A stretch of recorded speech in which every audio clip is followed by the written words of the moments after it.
వివిధ రాజ్యాంగబద్ధమైన సంస్థలకు మేము ఫిర్యాదులు చేస్తున్నాము.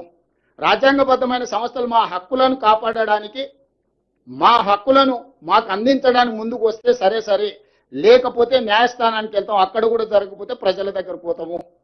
అంతిమ నిర్ణేతలు ప్రజల దగ్గర కూడా వెళ్తాము. ఈ రోజు నేను వారికి రెండో సూచన చేస్తున్నా. ఈ రోజు 3000 టీఎంసీల మిగులు జలాలు గోదావరిలో ఉన్నాయి అని మీరు నమ్మితే, చంద్రశేఖరరావు చెప్పిండని కాదు, చంద్రబాబు నాయుడు గారు నమ్మినప్పుడు గోదావరి బేసిన్ మీద తెలంగాణకు 968 టీఎంసీల నీటి కేటాయింపులు ఉన్నాయి. 518 టీఎంసీలు ఆంధ్రప్రదేశ్కు ఉంటే 968 టీఎంసీలు తెలంగాణకు అలొకేషన్ ఉన్నది ఉమ్మడి రాష్ట్రంలోనే. మా 968 టీఎంసీల వరకు తెలంగాణ ప్రాజెక్టులకు బ్లాంకెట్గా మీరు ఎన్ఓసి ఇవ్వండి. మా తెలంగాణ ప్రాజెక్టులకు 968 టీఎంసీలకు వాడుకోవడానికి సంపూర్ణమైన అనుమతులు వచ్చిన తర్వాత మేము ఆ ప్రాజెక్టులు కట్టుకున్నాక ఇంకా నీళ్లు కిందికి పోతే అది వరద. పైన మా సమ్మక్క సారక్కకు అడ్డం పెడతారు, మా సీతారామకు అడ్డం పెడతారు, మా కాళేశ్వరంకి అడ్డం పెడతారు.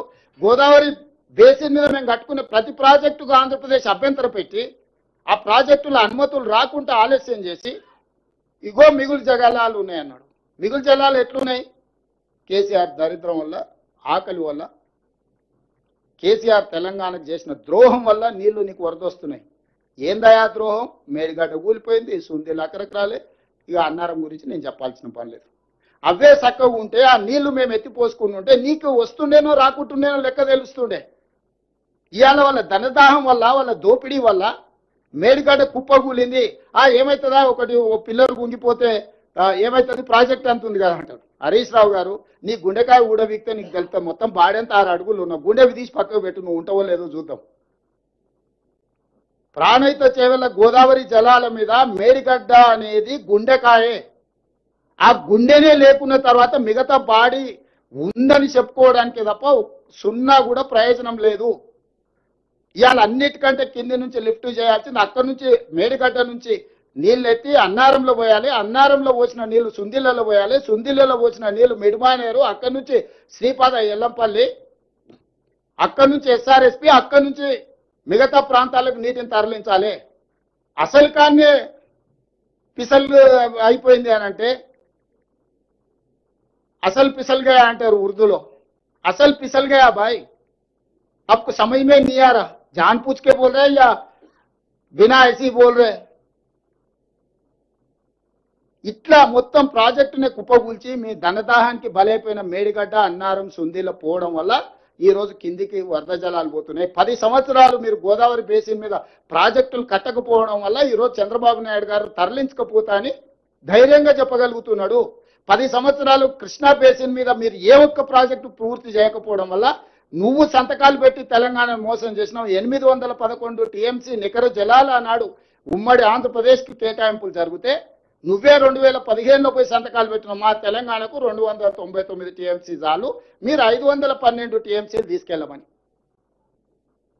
పోనీ అదే అనుకుందాం, ఆ 299 టీఎంసీలు అన్న 10 సంవత్సరాలలో ఎప్పుడైనా వాడినవా?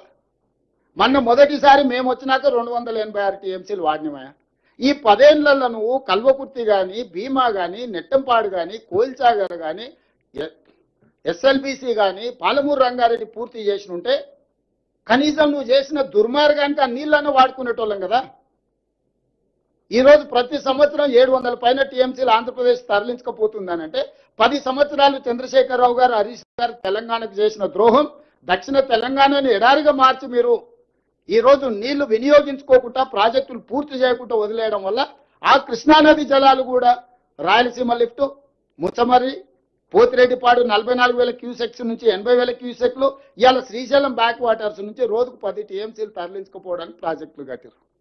10 ఏళ్లలో 2 పల్లికలు ఇచ్చుకుంటూ కూర్చున్నారు. మొత్తం కలిపితే కల్వకుర్తి, రంగారెడ్డి ఏ ప్రాజెక్టు కలిపినా 2 టీఎంసీలు కూడా మనం లిఫ్ట్ చేసుకోలేకపోతున్నాం. ఇది తెలంగాణ దీనమైన పరిస్థితి.